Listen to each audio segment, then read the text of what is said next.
Good evening, China, Hong Kong, Singapore, Thailand, and Malaysia, and followers from around the world. Our guest for tonight is Liu Xin, who is a host and journalist for China Global Television Network, or CGTN. She's the host of the opinion show named The Point with Liu Xin, which most of us are familiar with. She speaks Mandarin, impeccable English, and French, and conversational in German and Turkish. She has recently traveled to Xinjiang, China, crisscrossing the autonomous region to talk to the people there. Tonight, we will hear from her personally on her experiences and observations in Xinjiang. So welcome aboard, Liu Xin. Mr. Wan, and to all of those who are watching, it's a great honor to be on the show. We will start about your meeting with the ordinary people that you have met, and what did they say about being highlighted and being an issue around the world? Yeah, well, actually, I must say it's been a long overdue trip. I have always wanted to go to Xinjiang, but until now I haven't had the opportunity because of all kinds of reasons. You know, most of the time while I was in China, I was a news presenter. I had a daily news presentation to do, so I couldn't really travel much. And then I went abroad for 6 years, and then I came back. And again, I was a commentator on the studio from Monday to Friday. I had a daily show. So I always wanted to go as Xinjiang became more and more in the news, but never had the opportunity.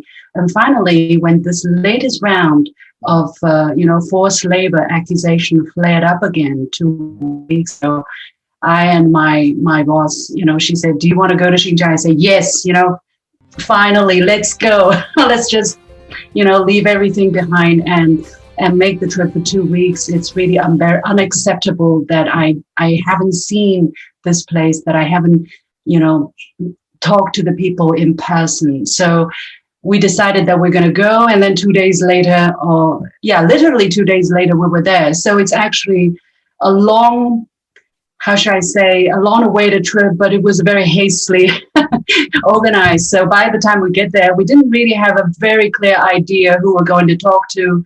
We had some names, from friends who came from Xinjiang, but we decided to go as we, move along. So eventually we stayed for 2 weeks, and we went in Urumqi, of course, the capital of Xinjiang Autonomous Region. And then we went to a county close to Urumqi, which is to the northern part. And then we also went to Kashgar, which is a very famous city in southern Xinjiang, where the Uyghur population is much greater. And then we also went to even further southwestern towards Kashgar in a small county called Shache to see something there, to talk to the people there. So we had 2 weeks of time. It was very packed. I must say, I cannot claim myself to be an expert because, in 2 weeks' time, sure, you only get so much from a place.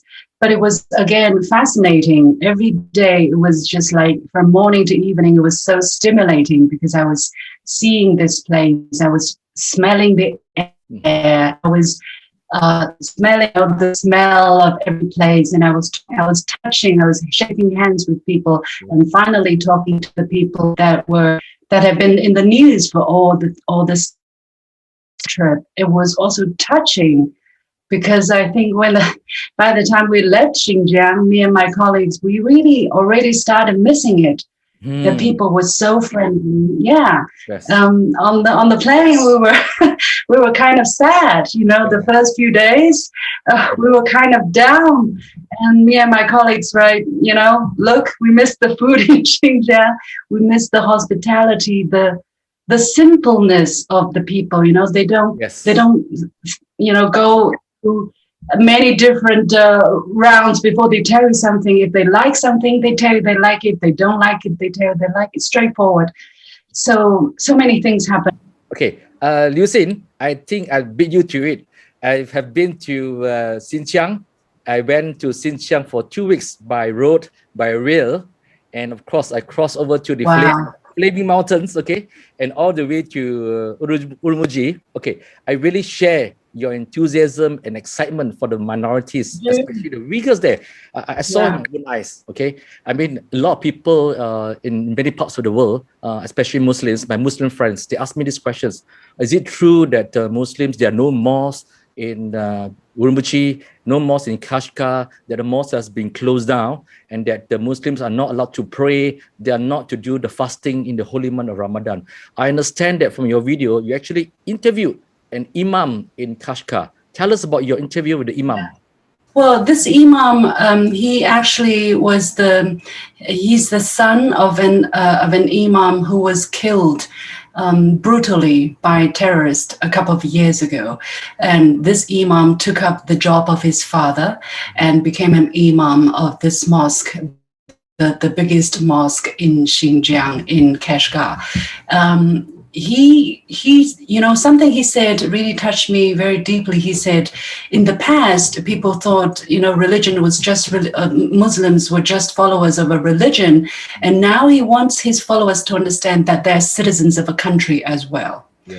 He wants people to understand they have to be responsible citizens of a country, of course, the country, People's Republic of China. And I think that's a very important message he's trying to send to his followers.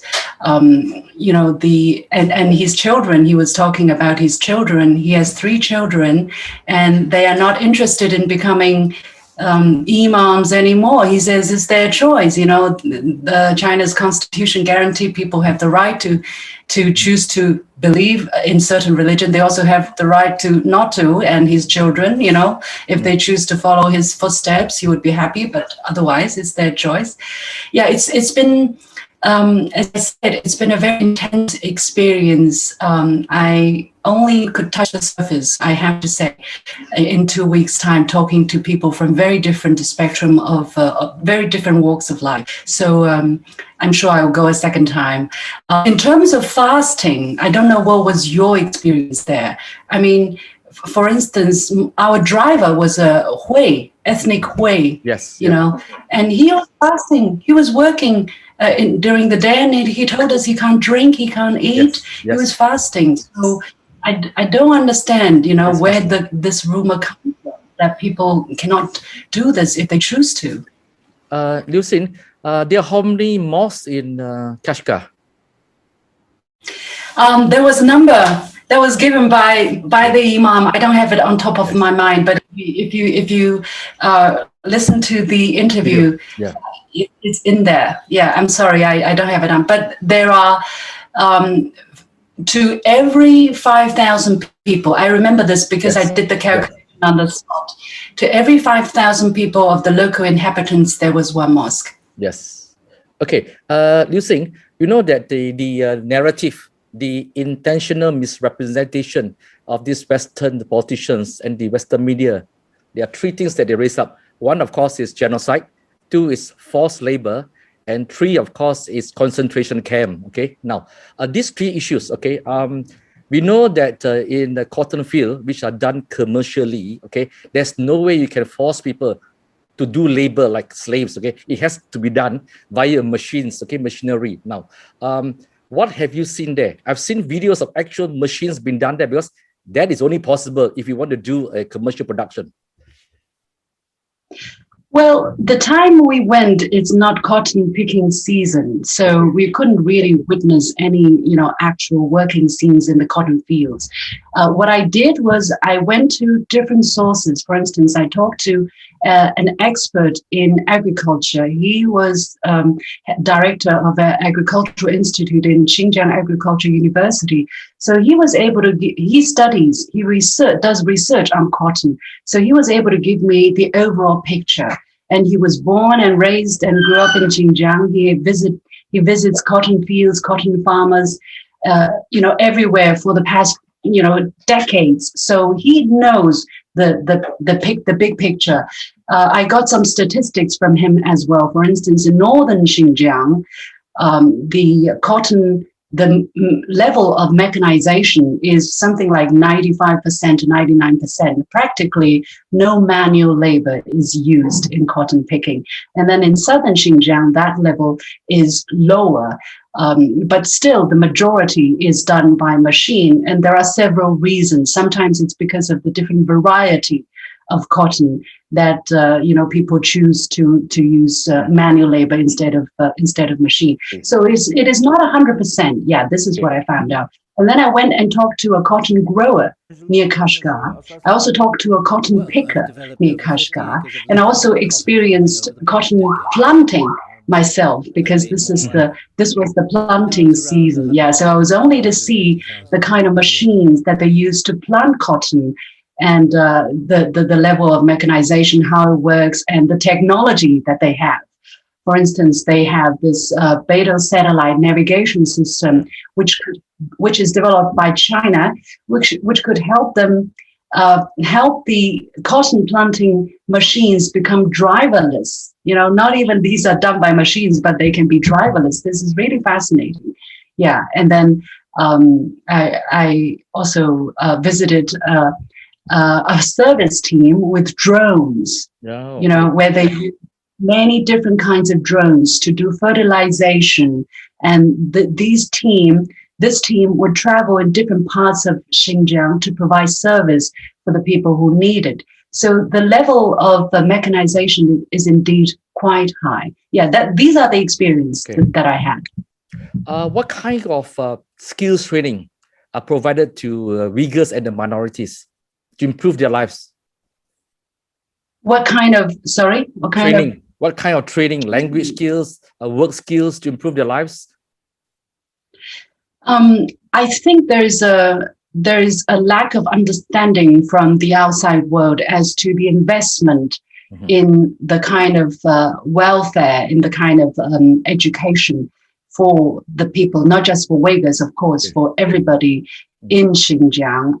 For instance, in southern Xinjiang, what I was told and what I was able to see for myself, that every child, whether it's Uyghur or Han or any other ethnic minority, they're given 15 years free education. Okay. Well, do you know what? You know the idea. It's from kindergarten all the way to senior high school. If they have one child is like 2, 3 children, the amount of children who are in school, the number of children who are in school, they get free education, and they get subsidies for food. They get subsidies for food and, other textbooks. I saw in a family, a sheet of paper on the wall of a Uyghur woman, of a Uyghur family, where one of her children, you can tell how much the tuition fee was, how much the food was, and for all of the year, in very specific terms. So this is just an example of the kind of investment that's put in to help people get literacy, to help people, become, to have the ability, to have competency for their life, so that they can go out and, get a job or pursue their knowledge or whatsoever. That is an example of the kind of investment that's being put there. And on top of that, medical care. I visited local hospitals for a county of 20,000 people.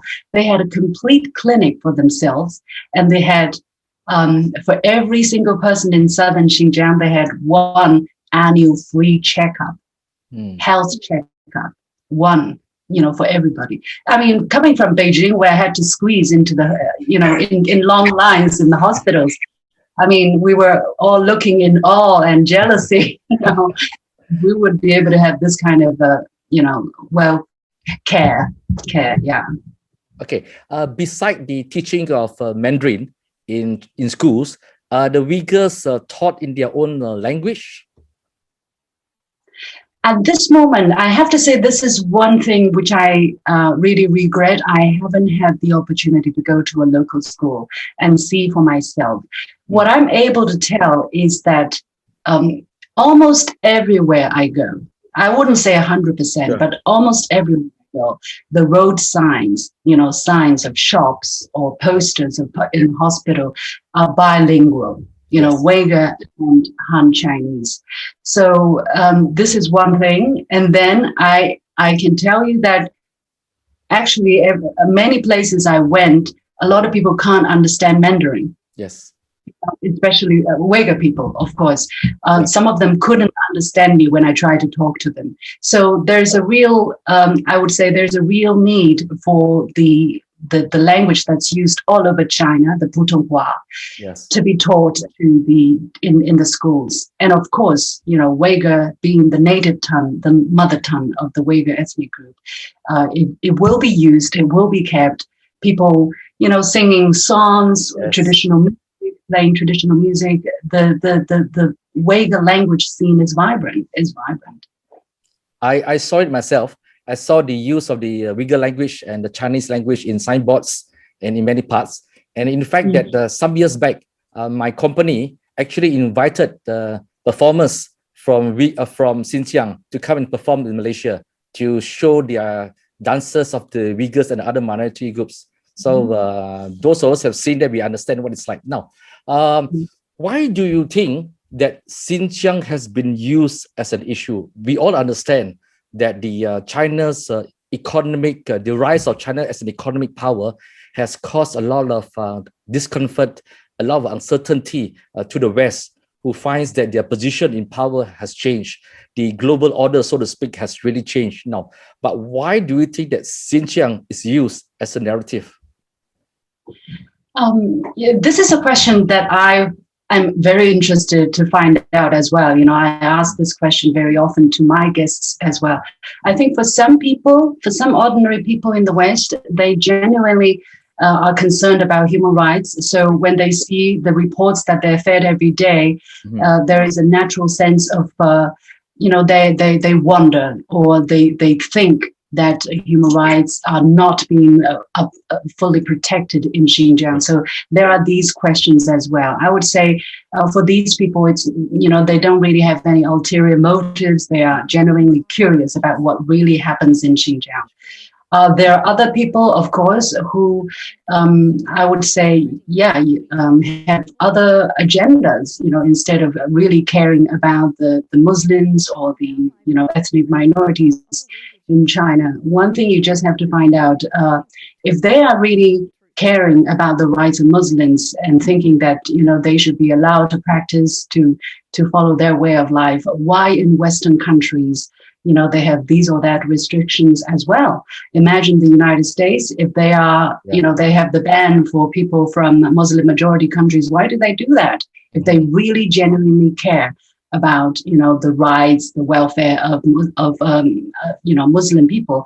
In Switzerland, where I used to be a correspondent, there are restrictions as well. For instance, the tower in mosques, you are not allowed to build as many as you want, wherever you want. You're not allowed to, you know, to go up there and advocate, you know, ask people to come to pray. Why? If they, you know, if they believe in freedom, if they believe in rights, religious freedom, human rights, why would they put these or that kind of restriction? So I think there is an apparent double standard that is being applied here. There are people who say it's because, you know, the Western establishment is anxious about China's rise, that they don't like the idea that the Chinese model, the Chinese system is actually working, and China is actually able to, you know, counter the big threat of terrorism. These factors, I think, is all part of the reasons. You know, Liu Xin, I've been following the security issue in Xinjiang. It is almost has almost gone unreported in major news organizations around the world, especially CNN and BBC. There's no mention of previous events where there has been terrorism acts carried out by people from Xinjiang. Okay, now the only one I've came about is actually a news report from Reuters, I think, and Associated Press, that said that there were 5,000 Uyghurs who were involved in ISIS groups in Syria and Iraq. 5,000 is a very high number, and these numbers were actually given by the Western media. Now, tell us a bit about terrorism acts in this area, because you mentioned that the father of the Imam in Kashgar he was killed by terrorists. What kind of security issues does China face in Xinjiang? I think Xinjiang, as I told you before, I also got information from the media, from various sources. I think Xinjiang had a very, very big problem with terrorism. And actually, not just in Xinjiang, in other parts of China, we also witnessed and people were victims as well of terrorism perpetrated by extremists. Right. I think one of the reasons that many of the international media, the Western media, didn't mention or didn't want to mention the thousands of terrorist attacks that were being planned or carried out in Xinjiang was that they didn't believe, they didn't agree that these were terrorist attacks. They thought that some of the Uyghur people or the Uyghur ethnic group was being treated badly, so they were just taking out their grievances.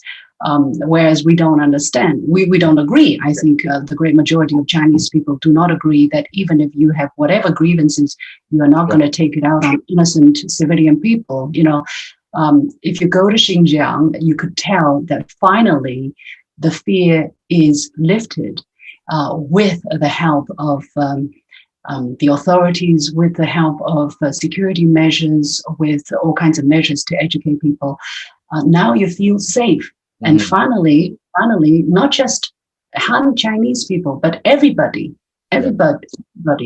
can concentrate on how to improve their lives, how to build their economy, how to build business, how to educate their children. So I think it's a great shadow that's been, I would say, contained or temporarily lifted. For the past 44 months, they haven't had terrorist attacks. And I think that's, that's a benefit to the great majority of members of that society. It's something that definitely should be cherished and welcomed. Yeah. Liu Xin, has the Chinese authorities allowed foreign journalists to travel around Xinjiang?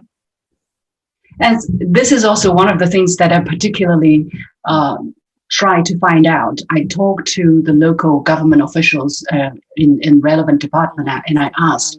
And as you could tell as well, for instance, BBC team was in Xinjiang, right? They filed stories from Xinjiang, whether it was representation of the truth or distorted truth. They were in Xinjiang, so it's a myth that foreign journalists are not allowed to go to Xinjiang. Actually, the problem is because of the pandemic, Xinjiang's land borders are not open, so you can't really enter Xinjiang from a foreign country like that. But if you are someone who is a foreigner living in China, already living in China, you can grab a plane ticket and go to Xinjiang and just visit.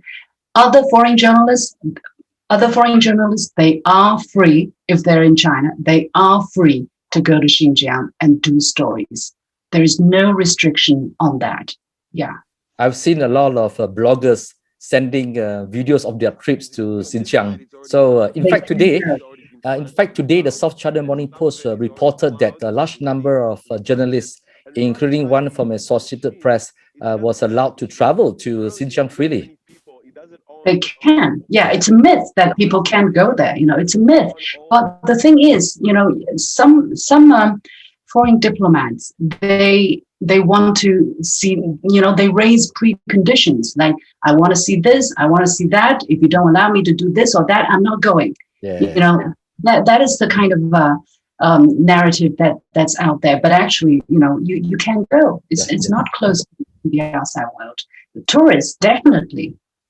I've traveled to so many parts of China, Xi'an, Urumqi, so many parts, even Nanjing, okay? And my passport says that I'm a journalist. Nobody's ever stopped me before or asked me questions about why you're traveling around. So I find that kind of narrative quite disturbing. Yeah, it's somehow they circulate, right, in the international media.